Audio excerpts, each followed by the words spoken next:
आज के मुख्य समाचार। एसएफआई ने नर्सिंग कॉलेज जांच की मांग। मॉनसून में 798 करोड़ के करीब नुकसान, 145 सड़कें बंद।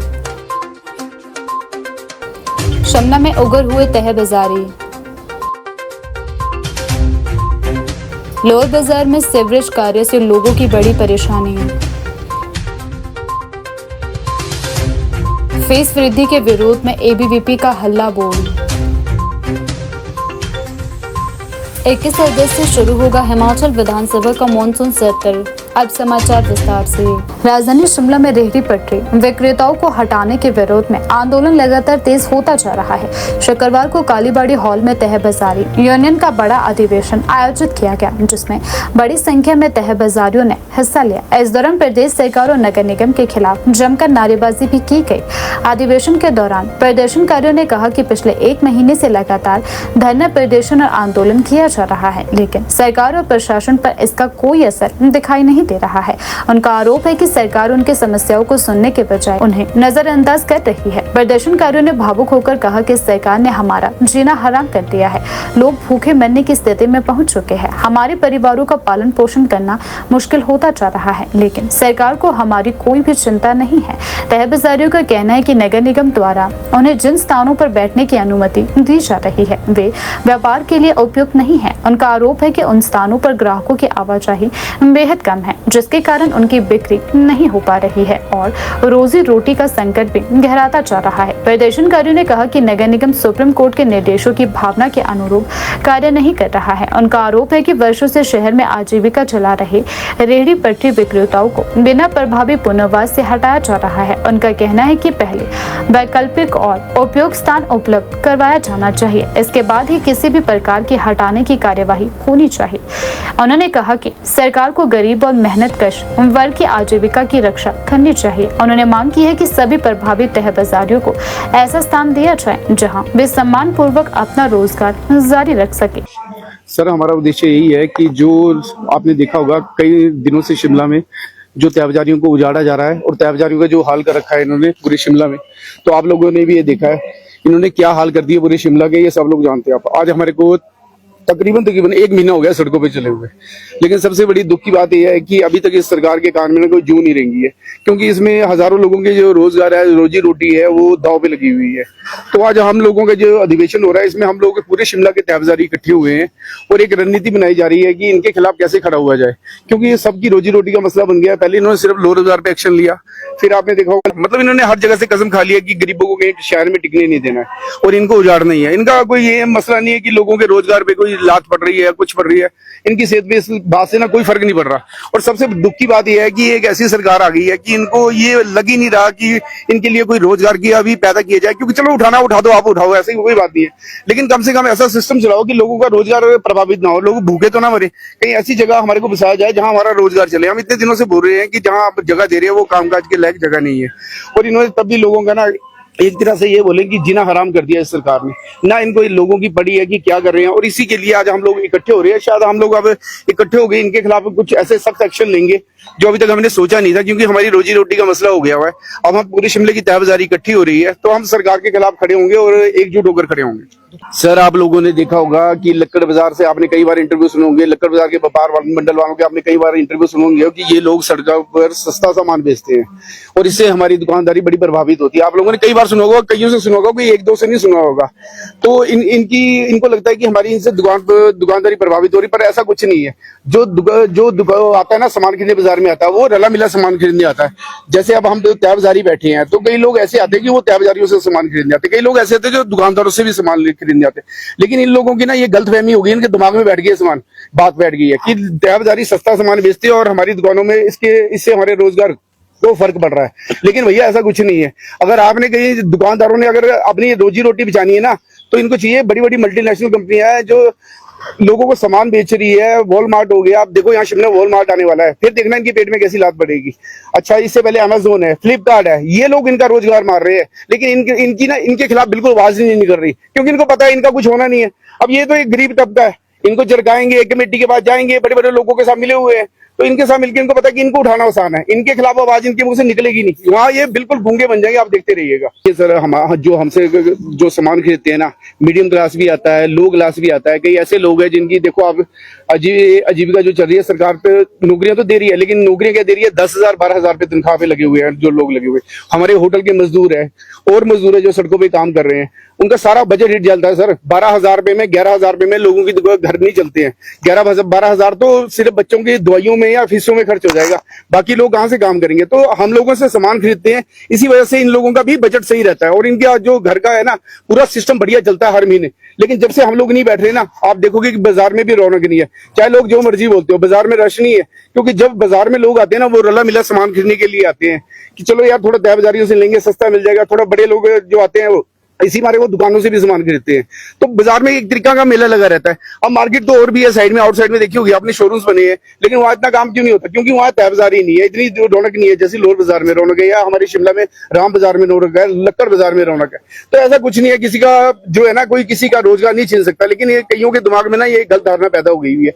तो इनको अपनी धारणा ठीक करनी चाहिए अगर अपने बाजार को बचाना। नहीं तो आने वाले टाइम में, अगर मैं आपको एक बात आज लिख कर दे रहा हूँ कि कहीं तय बाजारी बैठ गई, अगर कहीं सही जगह मिल गई, तो मैं आपको लिख के दे रहा हूँ कि लोअर बाजार में ना आपको आदमी देखने को नहीं मिलेगा।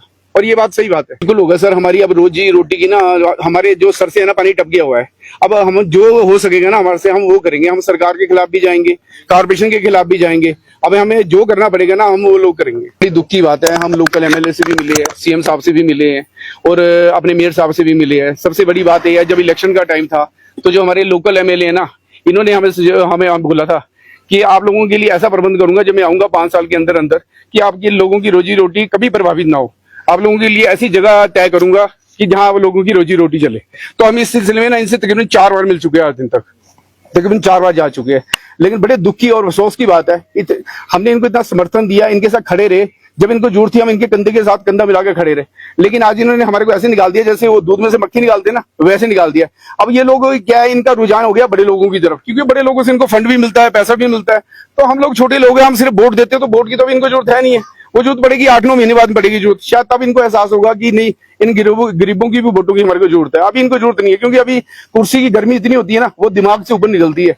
तो इनको भी एहसास नहीं हो रहा है इस बात का। लेकिन जब ये कुर्सी नहीं रहती ना, तो आते जाते लोग अभी जो गुलदस्ते लेकर खड़े हैं ना इनके दस्तरों के बाद, या गमले लेकर खड़े होते हैं इनके बर्थडे में, तब इनकी तरफ देखते भी नहीं, वो नमस्ते भी नहीं करना पसंद करते हैं लोगों, क्योंकि ये लोग ऐसा बिहेव करते हैं जब जनता के साथ, तभी ये हाल होता है madam. Student federation of India SFI के हिमाचल प्रदेश राज्य अध्यक्ष अनिल ठाकुर ने क्रिश्चियन नर्सिंग कॉलेज कुल्लू के छात्रों द्वारा लगाए गए आर्थिक शोषण, मानसिक उत्पीड़न, मूलभूत सुविधाओं के अभाव तथा प्रशासनिक अनियमितताओं के आरोपों को गंभीर बताते हुए सरकार और संबंधित नियामक संस्थाओं से मामले की निष्पक्ष एवं स्वतंत्र जांच कराने की मांग की है। अनिल ठाकुर ने कहा कि छात्रों द्वारा प्रस्तुत शिकायतों और उपलब्ध दस्तावेजों से सामने आए तथ्यों की निष्पक्ष जाँच करवाना सरकार और संबंधित नियामक संस्थाओं की जिम्मेदारी है। उन्होंने कहा कि शिक्षा के नाम पर छात्रों से मनमाने शुल्क वसूलना, बिना उचित प्रक्रिया के जुर्माना लगाना, मूल शैक्षणिक दस्तावेजों को रोकने की धमकी देना तथा शिकायत करने पर छात्रों को डराना धमकाना किसी भी शिक्षण संस्थान में स्वीकार्य नहीं हो सकता। उन्होंने कहा कि छात्र किसी संस्थान के गुलाम नहीं बल्कि अपने अधिकारों के साथ शिक्षा प्राप्त करने वाले नागरिक हैं। एसएफआई राज्य अध्यक्ष ने कहा कि यदि छात्रों को अपनी समस्याएं प्रशासन, उपायुक्त, एसडीएम या संबंधित नियामक संस्थाओं के समक्ष रखने पर कार्यवाही की धमकी दी जा रही है तो यह बेहद चिंताजनक है। शिकायत करना प्रत्येक छात्र का लोकतांत्रिक और कानूनी अधिकार है तथा किसी भी संस्थान को उनकी आवाज दबाने का अधिकार नहीं है। मैं अनिल ठाकुर, एसएफआई हिमाचल प्रदेश राज्य अध्यक्ष। एसएफआई राज्य कमेटी के लिए एक मेल के माध्यम से जो है एक मांग पत्र कुल्लू जिला से जो एक क्रिश्चियन नर्सिंग कॉलेज है वहाँ से जो छात्रों ने जो है भेजा है और बहुत दुखद विषय इन्होंने जो है इस पत्र के माध्यम से जो हमारे बीच में साझा किया है और मांग भी की है कि एसएफआई जो है वहाँ के छात्रों से संपर्क कर और वहाँ जो जिला के एडमिनिस्ट्रेशन है उनके साथ जो है बातचीत करने के लिए जो है जल्द से जल्द प्रयास करें, ये जो है उन्होंने मांग की है। मैं इस विषय को जो है आपके बीच में रखना चाहूँगा कि इन्होंने मांग की है कि जिस तरह से जो जिला कुल्लू में जो क्रिश्चियन नर्सिंग कॉलेज है वहाँ जिस तरह से छात्रों के साथ शोषण, मानसिक उत्पीड़न और अनियमितताएं जो है हो रही है, उसके संदर्भ में जो है ये एसएफआई की राज्य कमेटी के समक्ष जो है इन्होंने ये पत्र भेजा है। इन्होंने लिखा है कि जो शिक्षण संस्थान है वो नर्सिंग जो कॉलेज है ये एक प्राइवेट नर्सिंग कॉलेज है और इस नर्सिंग कॉलेज के अंदर जो है जो प्रशासन है वहाँ का वो लगातार जो है अन्यायपूर्ण और दमनकारी व्यवहार जो है वहाँ के छात्रों के साथ जो है लगातार पिछले लंबे समय से करता आ रहा है। वहाँ की जिस तरह की जो वारदातें इस नर्सिंग इंस्टीट्यूशंस के अंदर हो रही है उससे जो स्थिति है वो बहुत गंभीर हो चुकी है और बहुत चिंतापूर्ण जो स्थिति वहाँ की हो चुकी है। और जो छात्र है वो मानसिक तनाव से और जो भय और असुरक्षा के माहौल से वहाँ पे जो है गुजर रहा है, वो उस भय में जो वातावरण है उसमें जो है पढ़ाई करने में मजबूर हो रहा है। इन्होंने कुछ एक पॉइंट में जो है अपनी शिकायत हमसे की है कि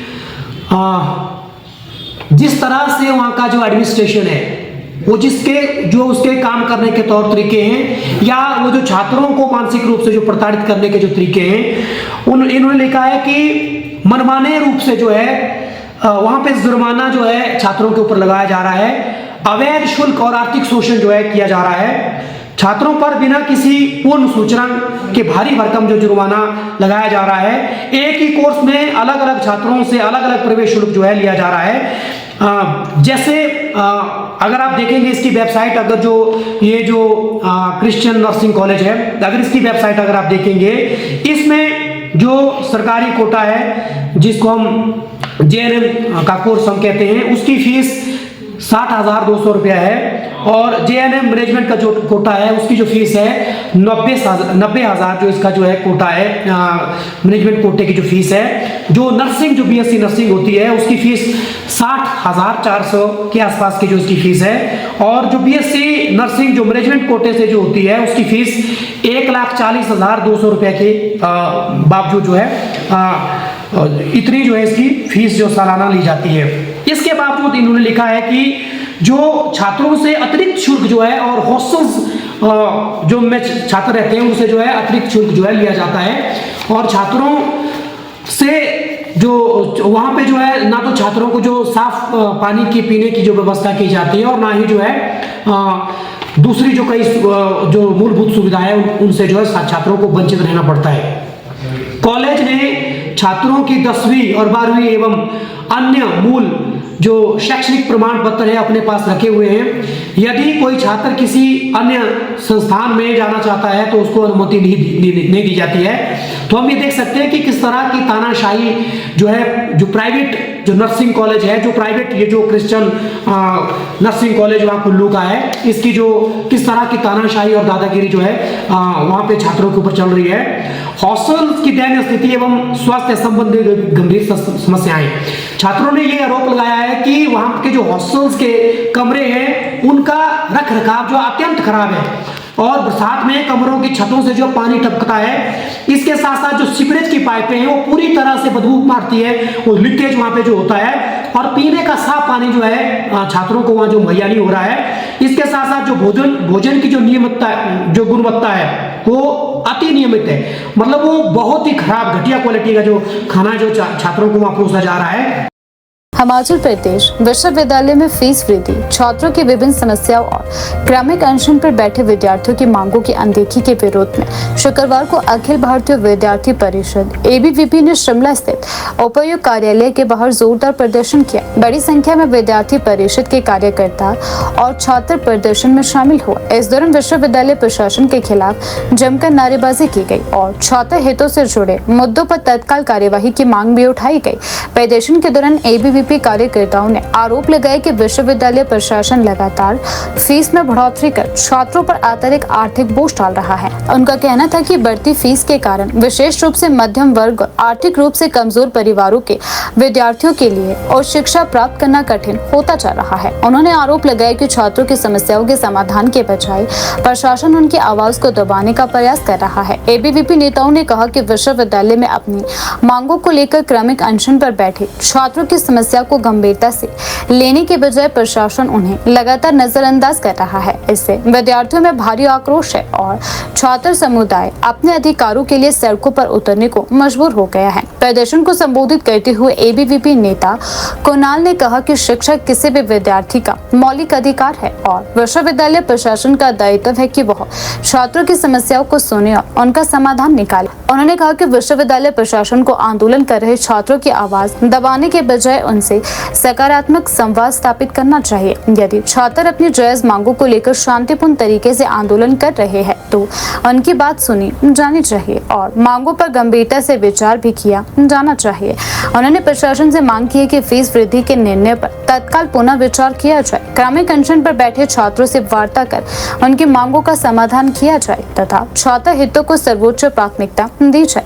उन्होंने कहा कि विश्वविद्यालय का उद्देश्य विद्यार्थियों को गुणवत्तापूर्ण शिक्षा उपलब्ध करवाना होना चाहिए, न कि उन पर आर्थिक बोझ बढ़ाना। मुख्यमंत्री होश में आओ, होश में आओ, होश में आओ, काम करो, काम करो, वापस लो, वापस लो, वापस लो। विश्वविद्यालय के अंदर 20 से 25% है कि 2012 के अंदर जो है लास्ट टाइम जो है फीस वृद्धि की गई थी और हम मानते हैं कि जैसे जैसे महंगाई बढ़ रही है तो फीस वृद्धि करनी जरूरी है कि विश्वविद्यालय का जो खर्चा चलाने के लिए मतलब विश्वविद्यालय का भी जो है खर्चा बढ़ रहा है तो उसके लिए भी पैसा जरूरी है। लेकिन इसका मतलब ये नहीं कि आप डायरेक्ट मतलब 25 से 27% तक फीस वृद्धि कर देंगे, करनी चाहिए मतलब 2 से 3% करे, लेकिन इतनी मत कर दो कि सीधा वो जो है छात्रों को लूटने का जो है काम किया जा रहा है। और हम देखते हैं कि एक तरफ आप फीस वृद्धि कर रहे हैं और दूसरी तरफ अगर हम देखें आप फैसिलिटीज कुछ दे नहीं रहे हैं। हम देखते हैं कि छात्रों को सुबह विश्वविद्यालय तक आने के लिए जो है प्रॉपर बस तक की सुविधा नहीं है। हॉस्टल के अंदर आप जाए तो वहाँ पे साफ पानी तक पीने के लिए नहीं है, वहाँ पे जो है दीवारों से जो है पानी टपकता है, सीलिंग से पानी टपक रहा है। और हम देखते हैं कि अभी पीछे एक मुद्दा आया था कि जो मेस में खाना बन रहा है वो 10 से 15 दिन पुरानी सब्जियाँ है उससे खाना बन रहा है, मतलब छात्रों का बिल्कुल भी ध्यान नहीं रखा जा रहा है। और जो दूसरा मुद्दा हम आप सभी के बीच लेके आए हो है छात्र संघ चुनाव।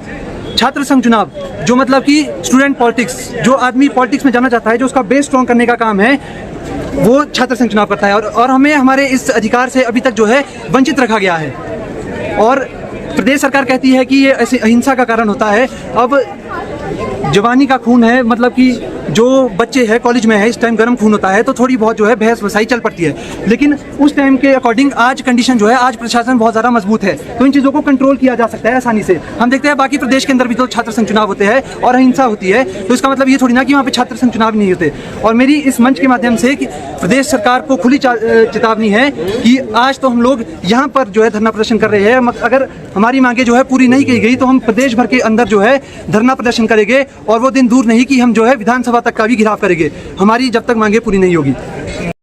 आगामी 10 अगस्त को प्रस्तावित देशव्यापी किसान आंदोलन को लेकर नाहन में किसान सभा की एक महत्वपूर्ण बैठक आयोजित की गई। बैठक में किसान नेताओं और कार्यकर्ताओं ने बड़ी संख्या में भाग लिया तथा आंदोलन को सफल बनाने के लिए रणनीति तैयार की। इस दौरान किसानों ने अधिक से अधिक संख्या में आंदोलन से जुड़ने और अपने अधिकारों की आवाज बुलंद करने का आह्वान किया। बैठक को संबोधित करते हुए किसान सभा के पदाधिकारियों ने कहा कि 29 और 30 जुलाई को नई दिल्ली में किसानों का राष्ट्रीय अधिवेशन आयोजित किया गया था, जिसमें देश भर में किसान संगठनों के प्रतिनिधियों ने भाग लिया। अधिवेशन में किसानों से जुड़े विभिन्न मुद्दों पर विस्तार से चर्चा भी की गई और केंद्र सरकार से लंबित मांगों को लेकर आगामी रणनीति तय की गई। इसी क्रम में 10 अगस्त को देशव्यापी आंदोलन आयोजित करने का निर्णय भी लिया गया है। किसान नेताओं ने बताया कि 10 अगस्त को विभिन्न राज्यों में जेल भरो आंदोलन, रेल रोको आंदोलन और रास्ता रोको आंदोलन आयोजित किए जाएंगे। उन्होंने कहा कि यह आंदोलन पूरी तरह किसानों के हितों और उनकी लंबे समय से लंबित मांगों को लेकर किया जा रहा है।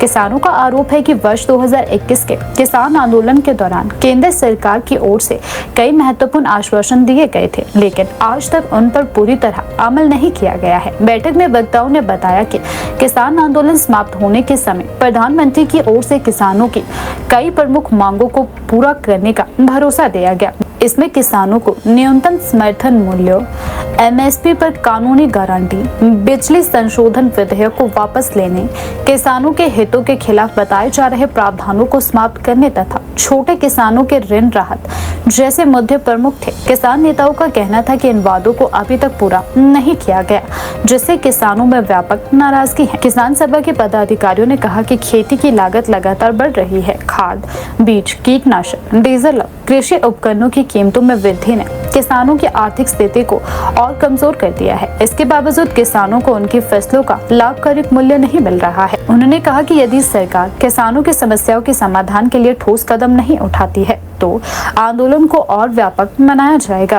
कोर कमेटी का हमारा आज केंद्र के रूप में बैठक आयोजित हम कर रहे हैं और ये बैठक ठीक 28 जुलाई को जो दिल्ली के अंदर किसानों का एक संयुक्त अधिवेशन हुआ और 29 जुलाई को दिल्ली के अंदर जो किसान मजदूरों के संगठनों का संयुक्त अधिवेशन दिल्ली के अंदर हुआ, उसके जो है फॉलोअप में ये मीटिंग की जा रही है। और जो 10 अगस्त को देश के अंदर एक जेल भरो आंदोलन, रेल रोको आंदोलन, रास्ता रोको आंदोलन जो होने जा रहा है, उसकी तैयारी को लेकर मुख्यतः मीटिंग है। हम दिल्ली में भी चर्चा की है राष्ट्रीय स्तर पर और हम यहाँ पर भी जो है इसको लेकर योजना बना रहे हैं कि जो 2021 में 19 नवंबर को देश के प्रधानमंत्री ने किसानों से माफी मांगकर और जो 3 कृषि कानून थे वो वापस लिए थे और किसानों से वायदा किया था कि आपको जो है फसल का न्यूनतम समर्थन मूल्य जो वो C2 प्लस 50% दिया जाएगा, बिजली बिल और जो बिजली का निजीकरण है वापस लिया जाएगा और जो आपके किसानों के ऋण है छोटे किसानों के वो माफ किए जाएंगे और जो ये बीज और जो खाद जैसे जो इस तरह के जो प्राइवेटाइजेशन के बिल है इनको जो है सबको जो है निरस्त किया जाएगा। इसको लेकर जो है अभी तक सरकार ने किसानों के साथ देश के अंदर वायदा खिलाफी की और इस पर 1 इंच भी सरकार आगे नहीं बढ़ी, बल्कि इसके उलट क्या किया। अभी हाल ही में देश के अंदर हमारी देश की सरकार ने जो न्यूजीलैंड के साथ और यूरोपियन संघ के साथ जो एक मुक्त व्यापार समझौता किया है और यूएसए के साथ, अमेरिका के साथ जो ट्रेड डील किया है FTA के नाम से, उस डील के अंदर सीधा सीधा जो है देश का जो दूध पैदा करने वाला किसान है, देश का जो सेब पैदा करने वाला किसान है, देश का जो कपास पैदा करने वाला किसान है और देश के अलग अलग जो है कृषि उत्पाद को जो पैदा करने वाला किसान है, उसके लिए जो है मौत का फरमान ये जो डील आने वाले समय में होगा। अभी आप देख रहे हैं कि कपास के ऊपर डील हुआ था, अमेरिका से कपास आ रहा था, तो हमारे महाराष्ट्र के अंदर अभी जो पिछले अगर हम 5-6 सालों का रिकॉर्ड देखें तो सबसे ज्यादा आत्महत्याएं कपास के जो किसानों ने की है महाराष्ट्र, कर्नाटक और उस एरिया के अंदर जहां कपास पैदा होता है, क्योंकि वो कपास सस्ते दाम पर जो है अमेरिका से यहाँ बेचा जा रहा है। और ये बात भी जो हम कहना चाहेंगे कि अमेरिका के अंदर एन एवरेज जो है जो किसानों को जो है 22 लाख रुपए सब्सिडी मिलती है, जबकि यहाँ पर एवरेज लगाए तो 34,000 रुपए सब्सिडी वो एवरेज पहुंचती है। तो आप जो है 22 लाख और 34,000 का जो कंपेयर मार्केट के अंदर बराबर करने जा रहे हैं, तो ये लाजमी है कि 34,000 वाला 22 लाख के मुकाबले कहां कंपीट करेगा, वो मर जाएगा, वो जो है तबाह हो जाएगा बुरी तरह से। तो हम लोग भी जो है ये जो 10 अगस्त को जो आंदोलन हो रहा है, हालांकि 9 अगस्त 1942 को भारत छोड़ो का ऐलान हुआ था देश की आजादी की लड़ाई के अंदर, लेकिन 9 अगस्त को जो संडे होने के कारण इसको हम 10 अगस्त को ऑब्जर्व कर रहे हैं पूरे देश के अंदर, उसी का ही हिस्सा हम लोग जिला सिरमौर के अंदर भी बनेंगे और जिला सिरमौर के अंदर भी हम जो 10 अगस्त को जो है इस आंदोलन को करेंगे, जिसकी रूपरेखा आज हम लोग यहाँ बना रहे हैं। हमारी इसमें मुख्य मांगे क्या रहेगी? हमारी इसमें मुख्य मांगे रहेगी कि जो ये मुक्त व्यापार समझौता हुआ इसको शीघ्र प्रभाव से जो है रद्द किया जाए और जो अभी जो आपने वायदे किसानों के साथ किए थे उसको जो है उसकी कृषि का जो है समर्थन मूल्य, लाभकारी मूल्य C2 प्लस 50% दिया जाए और जो बिजली का आपने निजीकरण किया है, स्मार्ट मीटर जैसी ये चीजें लाकर इसको जो है तुरंत प्रभाव से वापस लिया जाए। हिमाचल प्रदेश में लगातार हो रही मूसलाधार बारिश ने एक बार फिर जनजीवन को पूरी तरह से अस्त व्यस्त कर दिया है। राज्य के अधिकांश हिस्सों में भारी वर्षा, भूस्खलन और चट्टानें गिरने की घटनाओं के कारण सड़क संपर्क, बिजली और पेयजल व्यवस्था बुरी तरह से प्रभावित हुई है। राज्य आपातकालीन परिचालन केंद्र द्वारा शुक्रवार सुबह 10 बजे जारी ताज़ा रिपोर्ट के अनुसार प्रदेश में 145 सड़कें यातायात के लिए बंद है, 224 बिजली वितरण ट्रांसफार्मर ठप है तथा 14 पेयजल योजनाएं प्रभावित है। प्रशासन ने लोगों से खराब मौसम के दौरान अनावश्यक यात्रा से बचने और जारी एडवाइजरी का पालन करने की अपील की है। बारिश का सबसे अधिक असर मंडी जिले में देखने को मिला। जिले में अकेले 66 सड़कें बंद है, जिससे कई ग्रामीण और दुर्गम क्षेत्रों का संपर्क जिला मुख्यालय से कट गया। इसके अलावा 182 बिजली वितरण ट्रांसफार्मर बंद होने से अनेक गाँव और कस्बों में बिजली आपूर्ति बाधित हो गई। कुल्लू जिले में भी हालात गंभीर बने हुए हैं। यहाँ 31 सड़कें और 31 ट्रांसफार्मर प्रभावित हुए हैं। सिरमौर में 28 सड़कें, शिमला में 12, कांगड़ा में 5, ऊना में 2 और किन्नौर में 1 सड़क बंद है। किन्नौर जिले में चोरा छोटा कम्बा लिंक और रोड अवरुद्ध होने से स्थानीय लोगों को भारी परेशानियों का सामना करना पड़ रहा है। लगातार बारिश और भूस्खलन के कारण बिजली आपूर्ति व्यवस्था भी प्रभावित हुई है। मंडी के बाद कुल्लू सबसे अधिक प्रभावित जिला है। शिमला में 7 और सोलन में 3 ट्रांसफार्मर बंद होने के कारण कई क्षेत्रों में घंटों तक बिजली गुल रही। बारिश का असर पेयजल योजनाओं पर भी पड़ा है। प्रदेश भर में 14 पेयजल योजनाएं प्रभावित हुई, जिसमें शिमला जिले की 5 योजनाएं सबसे अधिक प्रभावित है। कई क्षेत्रों में लोगों को पेयजल संकट का सामना भी करना पड़ रहा है और विभाग बहाली कार्यों में जुटा हुआ है।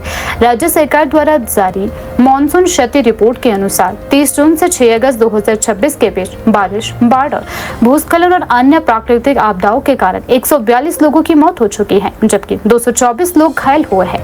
यह आंकड़ा मानसून की तस्वीर को दर्शाता है। इसी अवधि में सार्वजनिक और निजी संपत्तियों को मिलाकर प्रदेश को लगभग 797.86 करोड़ रुपए का आर्थिक नुकसान हुआ है। विभिन्न सरकारी विभागों में सबसे अधिक क्षति लोक निर्माण विभाग PWD को हुई है। इसके अलावा बिजली, जल शक्ति और शिक्षा, ग्रामीण विकास तथा अन्य विभागों की आधारभूत संरचनाओं को भी भारी नुकसान पहुंचा है। निजी संपत्तियों की बात करें तो अब तक 142 कच्चे मकान और 90 पक्के मकान क्षतिग्रस्त हो चुके हैं। कृषि और बागवानी क्षेत्र को भी व्यापक नुकसान पहुंचा है, जिससे किसानों और बागवानों की चिंताएं बढ़ गई है। किन्नौर जिले के निगुलसरी में गुरुवार सुबह करीब 6:30 बजे पहाड़ी से भारी मात्रा में मलबा और विशाल चट्टानें गिरने के कारण राष्ट्रीय राजमार्ग NH5 पूरी तरह बंद हो गया। सड़क बंद होने से दोनों ओर वाहनों की लंबी कतारें लग गई और सैकड़ों यात्री घंटों तक फंसे रहे। सीमा सड़क संगठन BRO और राष्ट्रीय राजमार्ग प्राधिकरण की टीमों ने सुबह से ही मार्ग बहाल करने का अभियान शुरू किया, लेकिन लगातार पत्थर गिरने के कारण राहत कार्य प्रभावित होता रहा। कड़ी मशक्कत के बाद करीब 11 घंटे की मेहनत के पश्चात शाम लगभग 5:30 बजे यातायात बहाल किया गया। राजधानी शिमला में भी गुरुवार को झमाझम बारिश हुई। शिमला नेरवा मुख्य मार्ग पर पहाड़ी से मलबा और पत्थर गिरने के कारण सड़क किनारे खड़ी 2 कारें क्षतिग्रस्त हो गई। हालांकि इस घटना में कोई जनहानि नहीं हुई है, लेकिन इससे मार्ग पर कुछ समय के लिए यातायात प्रभावित रहा। चंबा जिले में भूस्खलन की चपेट में आने से 3 भेड़ों की मौत हो गई, जबकि पहाड़ी से पत्थर गिरने की घटना में एक गाय की भी जान चली गई। लगातार हो रही बारिश से ग्रामीण क्षेत्रों में लोगों की चिंता बढ़ गई है। सिरमौर जिले में भी बारिश ने व्यापक तबाही मचाई। जिले में 28 सड़कें तथा 33 पेयजल एवं सिंचाई योजनाएं प्रभावित है। ददाहू संगडहा मार्ग पर वालिया माइस के पास मलबा गिरने से करीब 3 घंटे तक यातायात बाधित रहा। वहीं नाहन ददाहू मार्ग पर बोडोलिया के समीप एक ट्रक पलटने से लगभग 2 घंटे तक वाहनों की आवाजाही प्रभावित रही। मौसम विभाग ने बिलासपुर और कांगड़ा जिले के कुछ क्षेत्रों में शुक्रवार को येलो अलर्ट जारी किया है। विभाग के अनुसार 12 अगस्त तक पूरे प्रदेश में खराब मौसम रहने की संभावना है। इस दौरान कई क्षेत्रों पर भारी वर्षा, तेज हवाएं और भूस्खलन की घटनाएं हो सकती है। राजधानी शिमला के लोअर बाजार की ओर जाने वाली सड़क पर इन दिनों सीवरेज लाइन के ब्लॉकेज को दूर करने का कार्य जारी है। सीवरेज लाइन में आई रुकावट को हटाने के लिए संबंधित विभाग द्वारा सड़क की खुदाई कर मरम्मत का कार्य किया जा रहा है। हालांकि इस कार्य के चलते क्षेत्र में फैल रही दुर्गंध, सड़क पर हो रही खुदाई से स्थानीय दुकानदारों, राहगीरों और पर्यटकों को भी भारी परेशानियों का सामना करना पड़ रहा है। स्थानीय दुकानदार करमचंद भाटिया ने कहा कि शिमला शहर में सड़कों की बार-बार खुदाई एक गंभीर और लंबे समय से चली आ रही समस्या है। उन्होंने कहा कि जब भी सीवरेज, पेयजल पाइपलाइन, बिजली की केबल या अन्य भूमिगत सेवाओं में कोई खराबी आती है तो संबंधित विभाग सड़क खोदकर मरम्मत करता है। इससे न केवल लोगों को असुविधा होती है बल्कि सड़कों की गुणवत्ता भी लगातार प्रभावित होती है। उन्होंने कहा कि वर्तमान में लोअर बाजार में सीवरेज लाइन खोलने के लिए की जा रही खुदाई के दौरान आसपास के क्षेत्र में बदबू फैल रही है, जिससे दुकानदारों के साथ साथ खरीदारी के लिए आने वाले लोगों को भी परेशानी उठानी पड़ रही है। उनका कहना है कि इस तरह की स्थिति व्यापार पर भी प्रतिकूल असर डालती है। करमचंद भाटिया ने कहा कि नगर निगम शिमला और संबंधित विभागों से इस समस्या का स्थायी समाधान निकालने की हम मांग उठाते हैं। उन्होंने सुझाव दिया है कि स्मार्ट सिटी परियोजना के तहत भविष्य की विकास योजनाओं में अंडरग्राउंड यूटिलिटी डक्ट की व्यवस्था की जानी चाहिए। उनके अनुसार सड़कों के नीचे लगभग 3 फीट या आवश्यकता के अनुसार एक अलग कॉरिडोर बनाया जाए, जिससे सीवरेज लाइन, पेयजल पाइपलाइन, बिजली की केबल और अन्य आवश्यक सेवाओं के लिए अलग अलग स्थान निर्धारित हो। उन्होंने कहा कि यदि इस प्रकार की व्यवस्था पहले से विकसित कर दी जाए तो भविष्य में किसी भी पाइपलाइन या केबल की मरम्मत के लिए सड़क को बार बार खोदने की आवश्यकता नहीं पड़ेगी। तो मेरा नाम करमचंद भाटिया है। वैसे तो हम सामाजिक लोग हैं ज़्यादा करके, तो ये जैसे सीवरेज की व्यवस्था है, ये तो यहीं की बात नहीं है। शिमला में आप किसी भी वार्ड में देख लो, तो सीवरेज की व्यवस्था इतने बुरे हालत है कि ये जो है भर जाती है। फिर ये गहराई अंग्रेज़ों के समय से ये जो सीवरेज व्यवस्था है, इसमें कोई बदलाव आज तक नहीं हुआ, और जिसके चलते जो जहाँ चाहे घर हैं, होटल है, दुकान है या कोई भी कार्यस्थल है आदमी का, जब ये रुक जाती है तो बदबू भी फैलती है। फिर अच्छा ये गहराई में है, बिना खुदाई के नहीं हो सकती, उसके लिए नगर निगम की परमिशन भी लेनी पड़ती है। मतलब बड़ी समस्याओं से गुजरना पड़ता है। लेकिन आज तक जो मैंने भी अपने देखे, मेरा तो जन्म ही शिमला का है, 67 के हमारा ये है, तो हमने ऐसी कोई आज तक उचित व्यवस्था नहीं देखी कि नगर निगम की तरफ से करोड़ों रुपया जो है विदेशों से भी आता है, हिमाचल सरकार से आता है, फिर नगर निगम को टैक्सों से पैसा इकट्ठा होता है, लेकिन शहर में इसको व्यवस्था को लेकर, इसको बदलाव को लेकर आज तक किसी भी नगर निगम ने जो है इसकी ओर कोई ध्यान नहीं दिया, जबकि इसकी ओर ध्यान दिया जाना चाहिए। अंग्रेजों के समय से जो व्यवस्था चली आ रही है पहाड़ी परिस्थितियों में, इसके लिए ऐसी व्यवस्था होनी चाहिए कि दुकानदारों को दिक्कत ना हो, आम पब्लिक को दिक्कत ना हो। जो बेचारे बार बार खुदाई का काम करते हैं उनको भी दिक्कतों का सामना करना पड़ता है, क्योंकि कई परमिशनें लेनी पड़ती है, कई समस्याएं, तो दिक्कत तो है ही है। और बदबू फैली रहती है। कई गली मोहल्लों में चले जाओ आप, कहीं स्कूल के बच्चे जा रहे हैं, वहाँ भी सीवरेज के जो टैंक जैसे होते हैं, छोटे छोटे डक बनाए होते हैं, भरे हैं, गंदगी बह रही है। बोलने तो बोले किसको, सुन के तो कोई जो डक बनाए जा रहे हैं, तो इसके लिए देखो जो आपकी जो केबलों के बिछाने के लिए, बिजली के लिए, उसके साथ जो एक नाली की अलग व्यवस्था होनी चाहिए, उसमें एक अलग सिस्टम जो उसमें व्यवस्था होनी चाहिए, बीच में अलग नाली, जिसमें जो है कि व्यवस्था में जो है ये जो चाहे पानी का है, सीवरेज का है, उसमें ये होना चाहिए ताकि लोगों को दिक्कत ना हो। लेकिन ये अब करेगा तो नगर निगम नहीं करना है। वैसे तो देखो पहले लोअर बाजार था, लोअर माल बना दिया। अब आपके सामने लोअर माल में देखो, यहाँ इस बाजार में सड़कों की बुरे हाल है। अब आगे देखेंगे, इसके तो छोड़िए आप, इसका भी 10 कदम जाइए आप, सड़कें टूटी पड़ी है, बोलने को लोअर माल है, लेकिन यहाँ तो बाडों से भी बुरे हाल है। मतलब ये हालात इस तरीके के। लेकिन हम तो ये कहते हैं कि हम चलो किसी के हम निंदा चुगली में विश्वास नहीं रखते हैं, लेकिन शहर में जब जनता का टैक्स का पैसा दिया जा रहा है, शहर की व्यवस्था करोड़ों रुपए आ रहा है। मैं कई बार आपके सामने ध्यान लाता हूँ, रिज पे जाओ आप, नगर निगम शिमला हो, सरकार हो, संबंधित प्रशासन हो, IDB हो, मतलब माल रोड और रिज तक की हो, पत्थरों को तोड़ी जा रहे हैं, लगाई जा रहे हैं उसी में। लेकिन व्यवस्था जो बाडों में जो है बहुत बुरे हाल है। आप मैं देखता हूँ, अभी जब लोग आपने बात लगाई थी, स्कैंडल पॉइंट है, वहाँ से आप जो एक ठंडे मोड़ को रास्ता उतरा, मेरे को नहीं पता किसका पार्ट है, वहाँ आप कभी उतरिए आप वहाँ से 10 कदम नीचे, वो तो मतलब 10-10 फुट जो नाले बन गए सड़कों के, आदमी के बहुत बुरे हाल है वहाँ पर। तो मतलब व्यवस्था को कोई नहीं है। पार्षद भी आते हैं, हमारे विधायक भी आते हैं, चुनाव जीतने हो तो इनको पिछले पूर्वजों के भी अपने वादे याद होते हैं हमारे साथ किए हुए। लेकिन जैसे चुनाव जीत जाते हैं तो चाहे पार्षद हैं, चाहे विधायक हैं, मंत्री बन जाएं, ये सब भूल जाते हैं। मतलब जनता के लिए कुछ नहीं, वोटों तक ही है सब कुछ।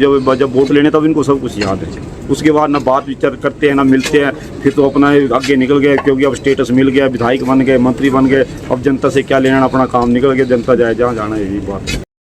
हिमाचल प्रदेश विधानसभा का मॉनसून सत्र 21 अगस्त से शुरू होने जा रहा है। सत्र की तैयारियों को लेकर विधानसभा अध्यक्ष कुलदीप सिंह पठानिया ने विधानसभा सचिवालय और प्रशासनिक अधिकारियों के साथ उच्च स्तरीय समीक्षा बैठक की। बैठक में सुरक्षा व्यवस्था, सदन की कार्यवाही, विधायकों की सुविधाओं और अन्य आवश्यक तैयारियों का विस्तृत जायजा लिया गया। विधानसभा अध्यक्ष ने अधिकारियों को निर्देश दिए है कि मानसून सत्र के दौरान सुरक्षा व्यवस्था चाक चौबंद रखी जाए और विधानसभा परिसर में आने वाले सभी लोगों के लिए आवश्यक व्यवस्थाएं समय रहते पूरी कर ली जाए। उन्होंने कहा कि सदन की कार्यवाही शांतिपूर्ण, व्यवस्थित और सुचारू रूप से संचालित हो, इसके लिए सभी विभाग आपसी समन्वय के साथ कार्य करें। मानसून सत्र को लेकर विधानसभा सचिवालय की तैयारियां भी तेज हो गई है। सचिवालय को अब तक करीब 220 प्रश्न प्राप्त हो चुके हैं। इन प्रश्नों को संबंधित विभागों के पास भेजा जाएगा, जहाँ अधिकारी उनके विस्तृत उत्तर तैयार करेंगे। सत्र के दौरान सरकार को इन सवालों के माध्यम से विभिन्न विभागों के कामकाज और विकास कार्यों पर जवाब देना होगा। प्राप्त प्रश्नों में अधिकांश मुद्दे जनता से सीधे जुड़े हुए हैं। विधायकों ने अपने अपने विधानसभा क्षेत्रों की समस्याओं को प्रमुखता से उठाया है। इनमें सड़क निर्माण और रखरखाव, पेयजल योजनाएं, बरसात और प्राकृतिक आपदाओं से हुए नुकसान, राहत एवं पुनर्वास कार्य, खनन गतिविधियां, शिक्षा, स्वास्थ्य और अन्य स्थानीय विकास कार्य प्रमुख रूप से शामिल है। बताया जा रहा है कि हाल ही में हुई भारी बारिश और प्राकृतिक आपदाओं से प्रदेश में हुए नुकसान का मुद्दा इस बार सदन में प्रमुखता से उठ सकता है। विपक्ष सरकार से राहत एवं पुनर्वास कार्यों, सड़क बहाली, बिजली और पेयजल व्यवस्था सहित आपदा प्रबंधन को लेकर जवाब मांग सकता है। वहीं सरकार भी अपने राहत कार्यों और विकास योजनाओं का पक्ष सदन में रखेगी। खनन गतिविधियों, कानून व्यवस्था, बेरोजगारी, विकास परियोजनाओं और विभिन्न विभागों की कार्य प्रणाली से जुड़े मुद्दों पर भी सदन में चर्चा होने की संभावना है। ऐसे में यह मानसून सत्र काफी महत्वपूर्ण और राजनीतिक दृष्टि से हंगामेदार रहने के संकेत दे रहा है कि वर्तमान विधानसभा का मॉनसून सत्र 12वां सत्र है, यानी वर्तमान विधानसभा 14वीं विधानसभा का 12वां सत्र जो है, जिसको मॉनसून सत्र कहा जाता है, उसका आयोजन जो है 21 अगस्त से 3 सितंबर तक होगा और इसमें 10 सिटिंग्स होंगी। जो अभी तक जो प्रस्तावित है वो 10 सिटिंग्स हैं और उसी के ही मुतल्लिक आज जो है लॉ एंड ऑर्डर यानी कानून व्यवस्था को लेकर जो है एक मीटिंग यहाँ पर विधानसभा परिसर में रखी गई थी और उसमें सभी जो उच्च अधिकारी हैं जिनका ताल्लुक वास्ता कानून व्यवस्था को बना के रखने का है, विधानसभा के परिसर के अंदर, विधानसभा के परिसर से बाहर तो ये सारी जो परिस्थितियां हैं जो सेशन के दौरान जो है जरूरी है कानून व्यवस्था को बना के रखने के लिए, या जब कभी कोई प्रोटेस्ट हो उस परिस्थिति में जो है पुलिस के अधिकारियों को और प्रशासन के अधिकारियों का किस प्रकार के निर्णय लेने हैं, तो उसके मुतालिक ये मीटिंग अभी हुई है।